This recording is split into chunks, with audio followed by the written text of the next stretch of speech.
کے دن عصر کی نماز کے بعد 80 مرتبہ درود پاک پڑھے گا، اسی مقام پر بیٹھ کر وہ اللہ تعالیٰ اس کے 80 سال کے گناہوں کو معاف فرما دے گا۔ تو آج جمعہ کا دن ہے، عصر کی نماز کا اہتمام فرمانے کے بعد اسی مقام پر بیٹھے رہیں اور 80 مرتبہ درود پاک پڑھ کر ہی اٹھیں تاکہ ہمارے 80 سال کے گناہ معاف ہو جائیں۔ ایک مرتبہ مل کر بآواز بلند درود پاک پڑھ لیجیے۔ اللہم صلی علی سیدنا و مولانا محمد وعلی آلہ سیدنا و مولانا محمد وبارک وسلم، صلاۃ و سلام علیک یا سیدی یا رسول اللہ صلی اللہ تعالی علیہ وسلم۔ اللہ تعالیٰ نے قرآن پاک میں ارشاد فرمایا، اے ایمان والو، اللہ نے تم پر روزے فرض کیے جس طرح تم سے پہلے والوں پر فرض کیے تھے تاکہ تم متقی ہو جاؤ، تمہارے اندر تقوی پرہیزگاری پیدا ہو جائے۔ تو انسان جب روزہ رکھتا ہے تو اللہ تعالیٰ فرما رہا ہے کہ روزہ اس لیے رکھو کہ تم متقی ہو جاؤ، پرہیزگار ہو جاؤ۔ تو انسان روزہ رکھتا ہے، بھوک اور پیاس برداشت کرتا ہے، بھوک بھی لگ رہی ہے، پیاس بھی لگ رہی ہے، اور کھانا پانی موجود ہے، گھر میں کھانا بھی ہے، پانی بھی ہے، لیکن وہ اس واسطے کھانے پینے سے رکا ہوا ہے کیونکہ اللہ تعالیٰ کی رضا کے لیے اس نے روزہ رکھا ہوا ہے، اور اس کا ایمان اس قدر مضبوط ہے، اس قدر پختہ ہے کہ وہ یہ جانتا ہے کہ اگر میں حالت روزے میں کچھ کھا پی لوں لوگ تو نہیں دیکھیں گے، گھر میں چھپ کر کھا لوں گا تو لوگ تو نہیں دیکھیں گے، لیکن میرا رب مجھے دیکھ رہا ہے، میرا پروردگار مجھے دیکھ رہا ہے۔ یہ روزے دار کا ایمان اتنا مضبوط ہوتا ہے، اس کا عقیدہ اتنا مضبوط ہوتا ہے کہ میں کتنے پردوں میں چلا جاؤں، لوگوں سے چھپ جاؤں، اور اگر کو کھا لوں پی لوں اور پھر لوگوں میں ظاہر ہو جاؤں کہ میں تو روزے سے ہوں، لوگ تو نہیں پوچھیں گے روزہ ہے یا نہیں، لیکن جس رب کے لیے روزہ رکھا وہ رب تو مجھے ہر حال میں دیکھ رہا ہے، چاہے تنہائی میں ہوں یا لوگوں کے درمیان ہوں، رب تعالیٰ تو مجھے دیکھ رہا ہے۔ کھاؤں گا اگر پیوں گا تو لوگوں میں تو ظاہر نہیں ہوگا، لیکن جس رب کے لیے روزہ رکھا ہوں وہ تو دیکھ رہا ہوں۔ یہ اس کا ایمان، اس کا عقیدہ اللہ کی ذات پر اس قدر پختہ ہو جاتا ہے، اور اس کے بعد جب یہ کیفیت باقی رہتی ہے تو پھر رمضان گزرنے کے بعد بھی وہ اپنے آپ کو گناہوں سے بچاتا ہے، اپنے دامن کو وہ گناہوں سے آلودہ ہونے سے محفوظ کرتا ہے، اس لیے کیونکہ اسے پتا ہوتا ہے کہ میرا رب مجھے دیکھ رہا ہے، اللہ مجھے دیکھ رہا ہے، رب تعالیٰ مجھے دیکھ رہا ہے، میں اللہ کے دیکھتے ہوئے اس طرح کا گناہ کا کام نہیں کروں گا، رب تعالیٰ مجھے دیکھ رہا ہے، میں نعوذ باللہ یہ گندی ننگی تصویریں نہیں دیکھوں گا، رب تعالیٰ مجھے دیکھ رہا ہے، اگرچہ کہ دنیا والے نہ دیکھ رہے ہوں، دنیا والوں سے تو میں چھپا ہوا ہوں، لیکن رب مجھے دیکھ رہا ہے، پروردگار مجھے دیکھ رہا ہے۔ تو جو رب مجھے رمضان میں حالت روزہ میں دیکھ رہا تھا وہ رب مجھے ابھی بھی دیکھ رہا ہے، ابھی بھی مجھ کو دیکھ رہا ہے، اور میری دل کی کیفیات سے میرا رب واقف ہے کہ میرے دل میں کیا کیفیت ہے، میرا رب مجھے دیکھ رہا ہے۔ تو یہ روزہ رکھنے سے یہ برکت حاصل ہوتی ہے کہ انسان کو اللہ کا خوف نصیب ہوتا ہے، تقویٰ پرہیزگاری نصیب ہوتی ہے، اللہ تبارک و تعالیٰ عز و جل کو بن دیکھے، اللہ کو بغیر دیکھے اس کا ایمان اور مضبوط ہوتا ہے کہ رب مجھے دیکھ رہا ہے، اللہ مجھے دیکھ رہا ہے۔ تو میرے پیارے بھائیوں، یہ کیفیت جب انسان کے اندر پیدا ہو جاتی ہے پھر اس کے بعد شیطان بھی اس کے پاس آتا ہے، تھوڑا یہ کر لے، کچھ دیر کے لیے یہ کر لے، تھوڑی تو بات مان لے، یہ کر لے کہ تھوڑی دیر آرام کر لے، ابھی تو اذان ہوئی، بعد میں چلے جانا۔ تو پھر وہ آہستہ آہستہ سستیاں دلاتا ہے نمازوں کے اندر۔ پھر رمضان جانے کے بعد مسلمان بھائی نمازوں سے دور ہو جاتے ہیں، آہستہ آہستہ مسجدوں سے دور ہو جاتے ہیں۔ پھر کب تک؟ 11 مہینے تک وہ مسجدوں سے دور ہو جاتے ہیں۔ پھر رمضان شریف جب رمضان کا چاند نظر آتا ہے تو پھر ہمارے بھائی مسجدوں کا رخ کرتے ہیں، جب تک وہ مسجدوں سے دور چلے جاتے ہیں۔ کیوں؟ کیونکہ شیطان آزاد ہو جاتا ہے۔ جیسے چاند رات ہے، عید کا چاند نظر آ گیا، شیطان آزاد ہو گیا، تو ہمارے مسلمان بھائی مسجدوں سے دور ہونا شروع ہو جاتے ہیں۔ شیطان جب تک جیل میں جکڑا ہوا ہے، زنجیروں میں جکڑا ہوا ہے، تو ہم نماز کو آنے میں ہمارے لیے آسانی ہے، نماز کو آ جاتے ہیں، جماعت کے ساتھ نماز نصیب ہو جاتی ہے، کچھ دیر دین کی باتیں سننے کا بھی ذہن بنا ہوا ہوتا ہے، کچھ قرآن پڑھنے کا ذہن ہوتا ہے، درود پڑھنے کا ذہن ہوتا ہے، صدقہ خیرات کا ذہن ہوتا ہے، یہ سب رمضان کی برکتیں ہیں۔ لیکن جیسے رمضان گیا، شیطان باہر نکلا اور ہمارا اندر کا جو نفس ہے، نفس امارہ، پھر یہ جب زور بتاتا ہے تو پیارے بھائیوں ہم پھر وہی گناہوں والی زندگی میں چلے جاتے ہیں، اللہ کی نافرمانی والی زندگی میں چلے جاتے ہیں۔ تو ہمیں اس وقت بھی یاد رکھنا ہوگا کہ میں حالت روزہ میں اللہ کے خوف کی وجہ سے، اللہ دیکھ رہا ہے اس واسطے میں کھانے پینے سے اور دیگر کاموں سے رکا ہوا تھا، اور رب تعالیٰ مجھے ابھی بھی دیکھ رہا ہے، وہ پروردگار مجھے ابھی بھی دیکھ رہا ہے کہ مجھے اس وقت پر نماز کے لیے مسجد میں جانا چاہیے تھا، یہ وقت مجھے یہاں رہنا نہیں چاہیے، یہ وقت تو مجھے مسجد میں رہنا ہے اور میں یہاں بیٹھا ہوا ہوں، یہ وقت تو میرا جماعت کے ساتھ نماز پڑھنے کا وقت ہے اور میں یہاں پر کھیل کود میں پڑا ہوا ہوں یا دوست احباب میں بیٹھا ہوا ہوں، رب مجھے دیکھ رہا ہے۔ اور رب تعالیٰ کی رضا اس میں نہیں کہ میں یہاں بیٹھوں، رب تعالیٰ کی رضا تو اس میں ہے کہ میں اذان کے ساتھ ہی مسجد میں آؤں۔ تو یہ ذہن ہوتا ہے کب؟ جب اس کے اندر تقویٰ اور پرہیزگاری پیدا ہوتی ہے۔ ایسے روزے کیسے رکھیں؟ کیسے روزوں سے تقویٰ پرہیزگاری پیدا ہوتی ہے؟ ایسے روزے رکھیں جیسے رسول پاک علیہ السلام نے فرمایا کہ جب تم روزہ ہو، روزے سے ہو، تو روزے میں اگر تم سے کوئی جھگڑا کرے، تو تم اسے جھگڑا مت کرو، تم کہہ دو کہ میں روزے سے ہوں۔ لیکن کئی ہمارے بھائی روزے کی حالت میں لایا جھگڑے کرتے ہیں،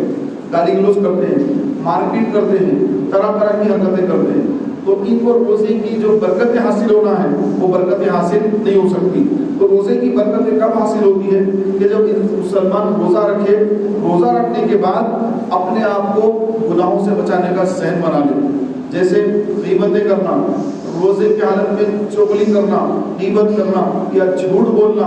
اس طرح کی اگر عمل جاری رہیں گے تو پھر روزے کی جو برکتیں ہیں پیارے بھائیوں پھر وہ نصیب ہونا مشکل ہوتی ہے۔ روزے کی حالت میں بندہ قرآن پاک کی تلاوت کرنے کا ذہن بنائے کہ میں روزے سے ہوں، میں قرآن پاک کی تلاوت کروں گا، ذکر کروں گا، درود شریف پڑھوں گا تاکہ روزے کی برکتیں مجھے نصیب ہو۔ تو ایسا روزہ جو گناہوں سے بچ کر پورا افطار تک اپنے آپ کو گناہوں سے بچایا اور روزہ مکمل کر لیا، تو پھر یہ روزہ کیفیت پیدا کرتا ہے کہ رمضان گزرنے کے بعد بھی وہ مسجد میں نظر آتا ہے، اس کے روزے قبول ہو گئے، اس کی تراویح قبول ہو گئی، اس کی عبادت قبول ہو گئی، کیونکہ فرمایا گیا، پوچھا گیا کہ ہمیں کیسے معلوم ہو کہ ہماری نمازیں قبول ہو رہی یا نہیں ہو رہی، ہمارے روزے قبول ہو رہے ہیں یا نہیں ہو رہے ہیں، ہمیں کیسے معلوم ہو؟ یہ فرمایا گیا کہ ایک نماز کے بعد دوسری نماز کی توفیق ملنا یہ اس بات کی دلیل ہے کہ تمہاری پہلی نماز قبول ہو گئی تو اللہ نے دوسری نماز کی توفیق عطا فرمائی۔ رمضان شریف کے روزے رکھتے ہیں، روزے رکھنے کے بعد رمضان گزرنے کے بعد پھر بندہ مسجد میں آ رہا ہے، نمازوں کی پابندی کر رہا ہے، پھر داڑھی وغیرہ نہیں بڑھایا، رمضان میں داڑھی جو بڑی تھی اس کو داڑھی بڑھی ہوئی ہے اور اس کو چھوٹی نہیں کر رہا ہے، داڑھی بڑھی ہوئی ہے اور بڑھ رہی ہے ماشاءاللہ۔ تو پیارے بھائیوں تو پھر اس کے روزے بھی اللہ تعالیٰ کے حضور قبول ہو گئے اور نمازیں بھی قبول ہو گئی، تلاوت بھی قبول ہو گئی، عبادتیں وغیرہ اس کی قبول ہو گئی۔ تو اب رمضان کے بعد بھی اس کا دین کا ذہن بنا ہوا ہے، مسجدوں میں آنے کا ذہن بنا ہوا ہے۔ کیوں؟ اس لیے کہ جب کوئی چیز اللہ کی حضور قبول ہو جاتی ہے تو پھر اور عمل کی توفیق ملتی ہے، اور جب قبول نہیں ہوتی ہے تو پھر بندہ اگلی زندگی میں بھی آنے والے دنوں میں بھی گناہوں میں مبتلا رہتا ہے، اللہ کی نافرمانیوں میں ہی مبتلا رہتا ہے۔ تو رمضان شریف گزرنے کے بعد مسلمان مسجدوں میں نظر آئے تو سمجھ لیں کہ رمضان کی برکت اس کو مل گئی ہے، اور جو رمضان گزرنے کے بعد مسجد کو نہ آئے اور دور دور بھاگتا پھرے تو سمجھ لیں کہ رمضان اس کو بھی ملا لیکن رمضان کی برکتیں اس نے حاصل نہیں کی، اس کو اتنی حاصل نہ کر سکا، یہ رمضان کی برکتیں حاصل کرنے میں محروم رہا، بس یہ رمضان ہی میں نظر آیا۔ اگر اس کی برکتیں نصیب ہوتی تو پھر یہ رمضان کے بعد شوال کے بھی روزے رکھ لیتا، شوال کے روزے رکھنے کے بعد شوال کے پورے مہینے میں 5 وقتہ نماز کا پابند رہتا، کوئی نماز اس کی قضا نہیں ہوتی، کیونکہ شوال کے روزے تو نفلی روزے ہیں، روزے رکھ لے تو ثواب ہے، نہ رکھے تو گناہ نہیں، لیکن نماز اس کی پوچھ ہے جو کسی صورت معاف نہیں ہے، کوئی صورت نماز معاف نہیں ہے۔ اور رمضان کے روزے تو رکھے، پھر بعد میں رمضان گزرنے کے بعد شوال کے مہینے میں مسجد کو نہ آئے، نماز نہ پڑھے، تو میرے پیارے بھائیوں پھر اس کے روزوں کے اندر اس کو وہ برکتیں حاصل نہ ہوئی جو اس کو حاصل کرنا چاہیے تھا۔ نبی کریم صلی اللہ علیہ وسلم منبر پر تشریف لائے تو آمین فرمایا، اور ایک سینے پہ قدم رکھا، آمین فرمایا، اور ایک سیڑھی سینے پر قدم رکھا، جیسے منبر کے سینے ہوتے سیڑھیاں ہوتی، آمین، پھر آمین، پھر آمین فرمایا۔ صحابہ نے بات پوچھا، یا رسول اللہ صلی اللہ علیہ وسلم آپ نے منبر پر چڑھتے وقت ہر سیڑھی پر آمین آمین آمین فرمایا تھا، کیوں ارشاد فرمایا تھا یا رسول اللہ آمین؟ نبی کریم علیہ السلام نے فرمایا کہ جبریل آئے تھے، جبریل آتے تو حضور کو دکھتے، صحابہ کو نہیں دکھتے، جبریل آئے اور جبریل ٹھہرے تھے، جبریل ان لوگوں کے لیے دعائیں ضرر یعنی نقصان پہنچانے والی دعا کر رہے تھے کہ جب میں نے پہلے سینے پہ قدم رکھا تو جبریل امین نے عرض کی ہلاک اور برباد ہو جائے وہ شخص جس کو ماں باپ ملے بری حالت میں، ضعیف حالت میں بھی ماں باپ ملے، لیکن ان میں سے یہ ان کی خدمت کر کے، ان میں سے دونوں یا ایک کی خدمت کر کے جنت کو نہ پا سکا۔ تو سرکار فرماتے ہیں میں نے آمین فرمایا۔ جب دوسرے سینے پہ قدم رکھا تو جبریل نے دعائیں ضرر فرمائی کہ ہلاک اور برباد ہو جائے وہ شخص، اس کی ناک خاک آلود ہو جائے جس کو رمضان ملا اور رمضان میں اس نے عبادت نہ کی اور جنت کو نہ پا سکا، تو میں نے آمین فرمایا۔ پھر آقا علیہ السلام فرماتے کہ جب میں تیسرے سینے پہ قدم رکھا تو جبریل نے دعائیں ضرر فرمائی ہلاک اور برباد ہو جائے وہ شخص جس کے سامنے آپ کا تذکرہ ہو، آپ کا ذکر ہو اور وہ آپ پر درود نہ پڑے، تو میں نے آمین فرمایا۔ تو پیارے بھائیوں جب رمضان ملے اور وہ عبادت وغیرہ کر کے اللہ کو راضی کر کے جنت کو حاصل نہ کر سکا، بخشش نہ کروا سکا، تو اس کے لیے جبریل امین نے بددعا فرمائی، دعائیں ضرر فرمائی کہ ہلاک ہو جائے، برباد ہو جائے، اس کی ناک خاک آلود ہو جائے، یعنی وہ ذلیل ہو جائے۔ کون؟ رمضان بھی اللہ نے دیا، رمضان کا اس نے کوئی اہتمام نہیں کیا، روزوں کا اہتمام اس کے پاس نہیں ہے، نماز جماعت کا اہتمام اس کے پاس نہیں ہے، تراویح کا کوئی اہتمام نہیں ہے، گناہوں سے بچنے کا کوئی ذہن نہیں ہے۔ رمضان اللہ نے دیا، اس کی زندگی باقی رکھی، لیکن اس نے رمضان کا حق ادا نہیں کیا، اپنے آپ کی بخشش نہیں کرا سکا، تو پھر ایسے شخص کے لیے جبریل امین دعائیں ضرر فرما رہے ہیں اور امام الانبیاء آمین فرما رہے ہیں، تو پھر یہ ہر حال میں یہ دعا قبول ہی قبول ہے۔ پھر جو وہ شخص جس کے ماں باپ بوڑھی حالت میں بھی اس کو مل گئے، ایک ہوتا ہے بچہ چھوٹا ہوتا ہے تو ماں باپ بوڑھے نہیں ہوتے، جب بچہ بڑا ہو جاتا ہے، جوان ہو جاتا ہے، جب شادی شدہ اور صاحب اولاد ہو جاتا ہے تو اس کے ماں باپ ضعیف ہو جاتے ہیں۔ جب ماں باپ ضعیف ہو گئے تو وہ حالت ہے ان کی ضعیفی میں، اگر وہ ان کی خدمت نہ کرے، ان کی خدمت نہ کرے بلکہ لے جا کر ان کو اولڈ ایج ہوم میں ڈال دے کہ رے بھائی گھر میں ہمارے والد صاحب بہت ستا رہے ہیں، بہت تکلیف پہنچا رہے ہیں، ہماری اہلیہ بہت پریشان ہے ان سے، ہماری والدہ ضعیف ہو گئے، بہت گھر میں کام کرتے ہیں، ہماری اہلیہ ناراض ہو گئے، تو میں لے جا کر ان کو اولڈ ایج ہوم میں ڈال دیں گے، معاذ اللہ استغفر اللہ۔ تو پیارے بھائیوں تو ایسا شخص جس کو اس کے ماں باپ بری حالت میں ملنے کے باوجود ان کی خدمت نہیں کر رہا ہے، ان کی دوائی کا اہتمام نہیں کر رہا، ان کے کھانے پینے کا اہتمام نہیں کر رہا، ان کی کوئی خدمت نہیں کر رہا، بلکہ لے جا کر ان کو اولڈ ایج ہوم میں ڈال دیا اور ان کو تکلیف پہنچا رہا ہے، تو ایسا شخص اللہ تبارک و تعالیٰ اس کی بھی مغفرت نہیں فرمائے گا، اس کو ذلیل اور رسوا کر دے گا، اس کی ناک خاک آلود کر دے گا۔ اور پھر تیسرا وہ بندہ جس کے سامنے رسول پاک علیہ السلام کا ذکر ہوا، حضور صلی اللہ علیہ وسلم کا نام اس کے سامنے لیا گیا، لیکن وہ درود نہیں پڑھ رہا ہے، درود نہیں پڑھتا ہے، تو ایسے شخص کے بارے میں بھی جبریل امین نے دعائیں ضرر پر سرکار علیہ السلام نے آمین فرما دیا۔ تو پیارے بھائیوں جب بھی رسول پاک علیہ الصلوۃ والتسلیم کا ذکر ہو تو کیا کرنا چاہیے؟ درود شریف پڑھنا چاہیے۔ کون سا؟ کوئی سا بھی پڑھ سکتے ہیں، صلی اللہ علیہ وسلم، یہ بھی درود شریف ہے، صلی اللہ علی محمد، یہ بھی درود شریف ہے۔ آپ جو چاہے درود شریف پڑھیں، جیسے سرکار صلی اللہ علیہ وسلم کا نام آیا، آپ نے سنا، آپ نے فوراً پڑھنا ہے صلی اللہ علیہ وسلم۔ اب خطبہ چل رہا ہے، جمعہ کا خطبہ ہے، عیدین کا خطبہ ہے، تو خطبے کے دوران بھی نبی کریم صلی اللہ علیہ وسلم کا نام آتا ہے، تو یا اس وقت بھی درود پڑھیں، ہم اس وقت بھی درود پڑھیں، لیکن دل کے اندر پڑھیں، دل میں پڑھیں، زبان سے نہ پڑھیں کہ خطبے کے دوران زبان سے نہ کوئی ذکر کرنا ہے، نہ درود پڑھنا ہے، نہ زبان سے آمین کہنا ہے، یہ دل سے کہنا ہے۔ خطیب صاحب نے دوران خطبہ رسول پاک علیہ الصلوۃ والسلام کا نام لیا تو اپنے دل میں پڑھنا ہے صلی اللہ علیہ وسلم، زبان نہ ہلے، آپ کی آواز پیدا نہ ہو، دل میں پڑھے۔ کوئی دعا یا کلمات کہے تو دل سے کہیں آمین، زبان نہ ہلے، کیونکہ خطبے کے دوران بات چیت کرنا یا پھر کوئی دعا پر آمین کہنا یا درود شریف پڑھنا یا جب سرکار صلی اللہ علیہ وسلم کا نام آئے تو خطبے کے دوران انگوٹھے چومنا بھی منع، کیونکہ خطبہ ہے تو خطبہ ہے تو اس کو سننا ہے بس،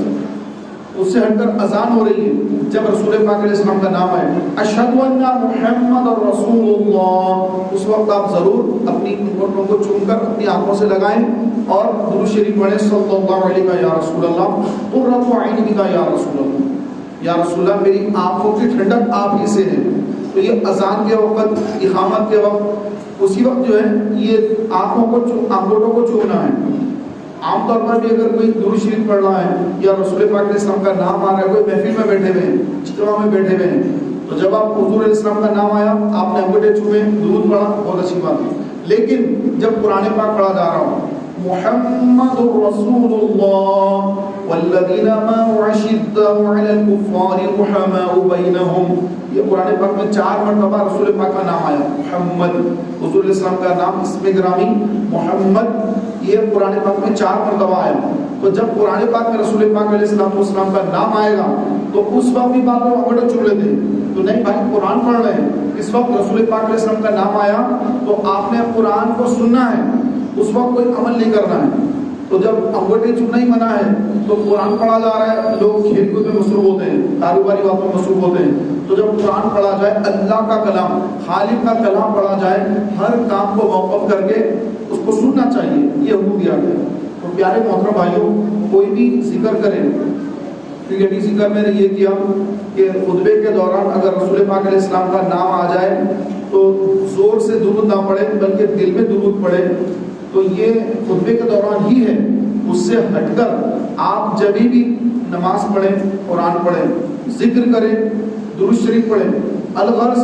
آپ کچھ بھی ذکر کریں، نماز میں ہو یا نماز کے باہر ہو، آپ کی آواز اتنی ہو کہ آپ کے خود کے کان سنیں، آپ کے خود کے کان سنیں، اتنی آواز ہونا ضروری ہے۔ اگر اتنی آواز نہیں ہوگی آپ کی نماز قبول نہیں ہوگی، آپ کا ذکر قبول نہیں ہوگا، آپ کے قرآن پاک کی تلاوت قبول نہیں ہوگی۔ اور کئی لوگوں کو یہ مسئلہ معلوم ہی نہیں ہے، کئی لوگوں کو یہ مسئلہ معلوم ہی نہیں ہے، وہ بس نماز بھی پڑھ رہے تو ان کا منہ بند ہے، بس وہ دل میں یوں پڑھ لیتے جا رہے ہیں، قرآن بھی ایسے ہی پڑھ رہے ہیں، التحیات بھی ایسے ہی پڑھ رہے ہیں، درود ابراہیم بھی ایسے ہی پڑھ رہے ہیں، سب کو ایسے پڑھ رہے ہیں، رکوع سجود کی تسبیحات ایسے پڑھ رہے ہیں کہ اپنے خود کے کان بھی نہیں سن رہے ہیں، مسئلہ معلوم ہی نہیں ہے، بس پڑھتے چلے جا رہے ہیں۔ تو اسی لیے نماز پڑھنے کے بعد بھی ہم جو ہے، جیسے نماز پڑھنے والے کے بارے میں فرمایا گیا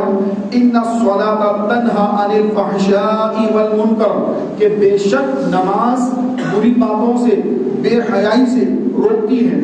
نماز روکتی ہے، نماز پڑھے تو روکتی ہے، جب نماز صحیح نہیں پڑھے تو قبول ہی نہیں ہوئی، تو پھر فحشائی، منکرات اور فحش کاموں سے بندہ کیسے رکے گا؟ کیونکہ اس کی نماز کی طرح ادا ہی نہیں کر رہا ہے، تو نماز کی برکتیں مل ہی نہیں رہی ہے، تو پھر بری باتوں سے کہاں رکے گا؟ بے حیائی سے کہاں رکے گا؟ نماز بھی پڑھے گا پھر موبائل میں گندی فلمیں بھی دیکھے گا، نماز بھی پڑھ رہا ہے، جھگڑا بھی کر رہا ہے، گالیاں زبان پر ایک سے گالیاں ہیں، کتنا بچہ ہے گالیاں سنے اس کی زبان پر ایسی بھیانک گالیاں دے رہا ہے کہ یا اللہ یہ اتنی گالیاں کہاں سے سیکھا؟ ارے بھائی یہ کوئی ڈکشنری نہیں ہے، یہ اپنے بڑوں سے سیکھا ہے، یہ کہ بڑے جب غصے میں آ کر گالی دیتے ہیں نا، اپنے سے باہر ہو جاتے ہیں غصے میں آ کر، تو جب وہ کنڈیشن وہ دیکھتا ہے اچھا ایسا بولنا ہے، اچھا ایسا بولنا ہے، سیکھ لیتا ہے۔ ورنہ کوئی کتابیں نہیں گالیوں کی، یہ ماں کی گالی ہے، یہ بہن کی گالی ہے، یہ فلاں کی گالی ہے، ایسی کوئی کتاب نہیں ہے۔ یہ ہمارے چھوٹے چھوٹے بچے جو گالیاں دے رہے ہیں آج، یہ چھوٹے بچے ان کو سورہ برابر آیت یاد نہیں ہے، لیکن گالیاں ایک سے گالیاں ان کو یاد ہے، یہ ہماری بدولت۔ ہم جب غصے میں آ کے گالیاں دیتے ہیں، بچے ہمارے گالیاں سیکھ لیتے ہیں۔ تو میرے پیارے بھائیوں، گالیاں دینے تو آتا ہے، لیکن ہمارے بھائیوں کو قرآن پڑھنا نہیں آتا ہے، قرآن سیکھنا نہیں معلوم، نماز میں قرآن پڑھیں گے یا نماز کا جو بھی ذکر ہے، التحیات ہے، جو بھی پڑھیں گے یا اس سے ہٹ کر جو بھی پڑھیں گے ذکر و اذکار کریں گے، روزانہ 100 مرتبہ درود شریف پڑھنے کا وظیفہ بنا لیا ہے، لیکن یہی پتہ نہیں کہ کم سے کم اتنی آواز ہو کہ خود کے کان سنیں، بس ایسے منہ میں پڑھ رہے ہیں تو کوئی ثواب ہی نہیں مل رہا ہے۔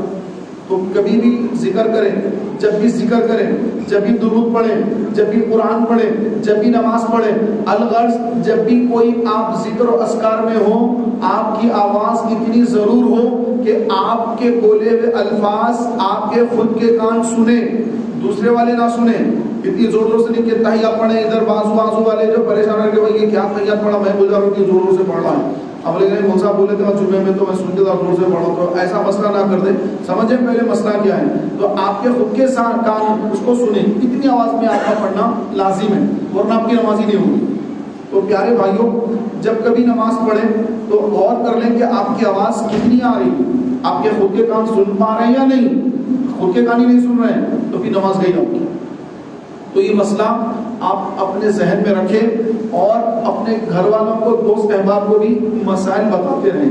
روزہ حالت روزے میں ہے، کئی لوگوں کو روزے کے مسائل نہیں معلوم، روزہ کب ٹوٹ جاتا ہے، کن چیزوں سے روزہ ٹوٹ جاتا ہے۔ کہ روزہ جو ہے ناک میں، آنکھ میں کوئی دوا ڈالے، ناک میں دوا ڈالے یا حلق سے کوئی چیز نیچے اتری، روزہ ٹوٹ جاتا ہے۔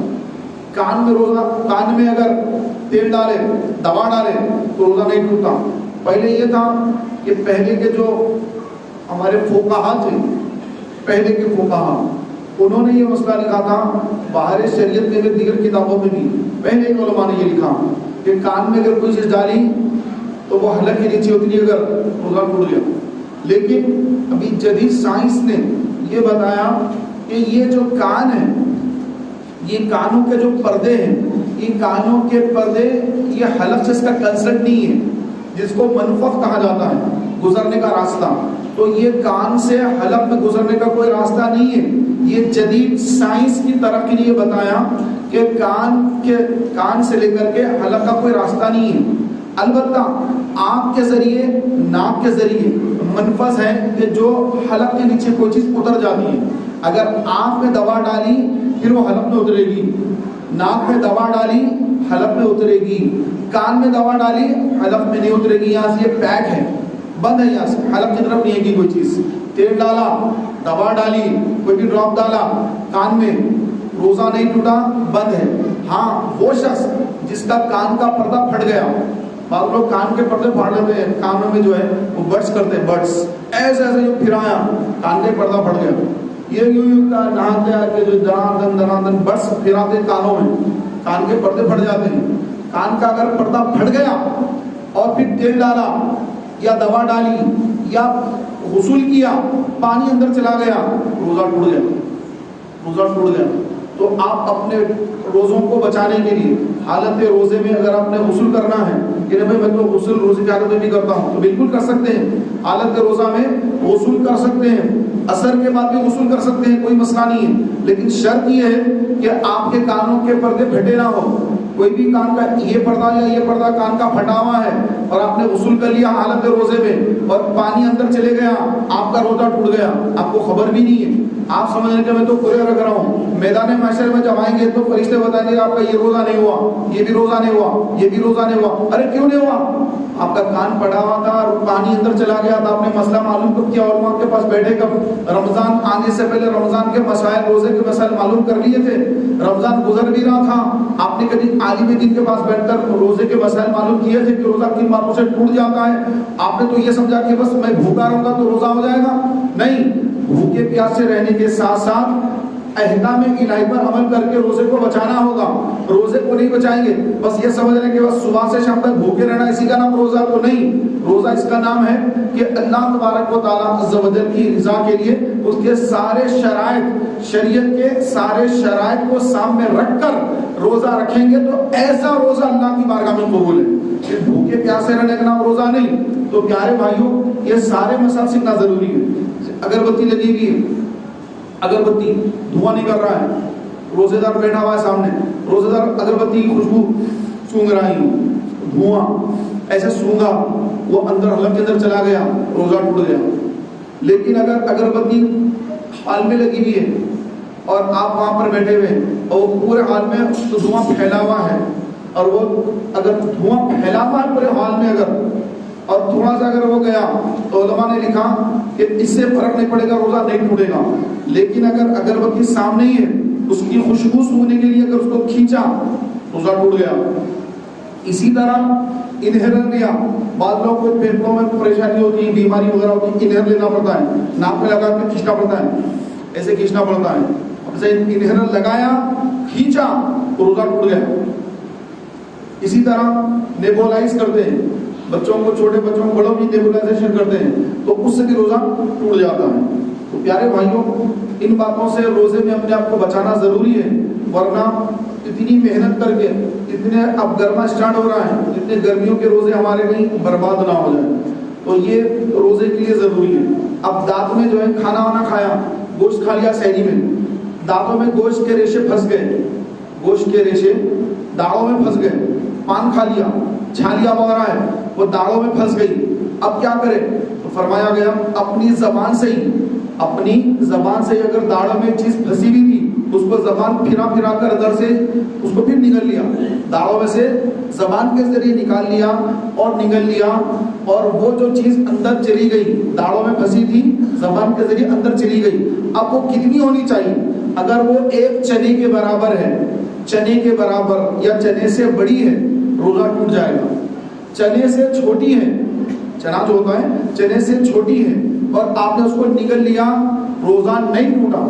روزہ نہیں ٹوٹا. چنے کی اتنی چیز تھی, گوشت کا ریشہ اتنا بڑا تھا کہ چنے کی اتنا تھا یا چنے سے بڑا تھا, آپ نے نگل لیا, روزہ گیا.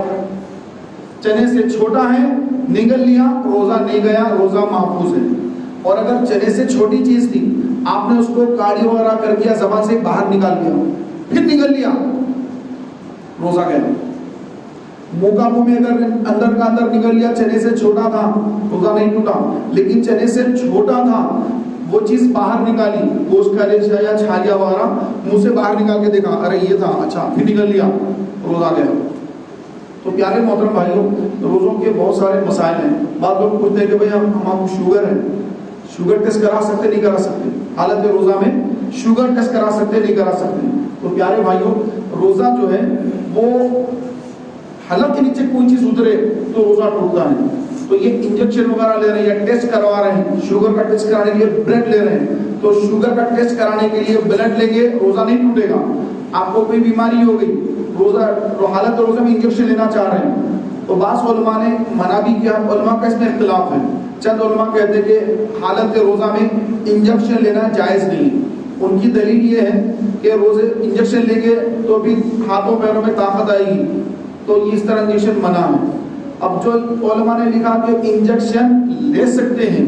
ان کا کہنا یہ ہے کہ کوئی بھی چیز حلق کے نیچے اتری تو بدن میں طاقت پیدا ہوتی ہے, حلق کے ذریعے جو اگر اترا تو روزہ اس سے ٹوٹتا ہے, کیونکہ اب انجیکشن لے رہے ہیں تو وہ انجیکشن پیٹ پہ تو نہیں آ رہا ہے, وہ تو رگوں میں جا رہا ہے, تو اس لیے لینا جائز. یہ علماء کی یہ دلیل ہے. تو پیارے بھائیوں, انجیکشن اگر آپ لے لیں گے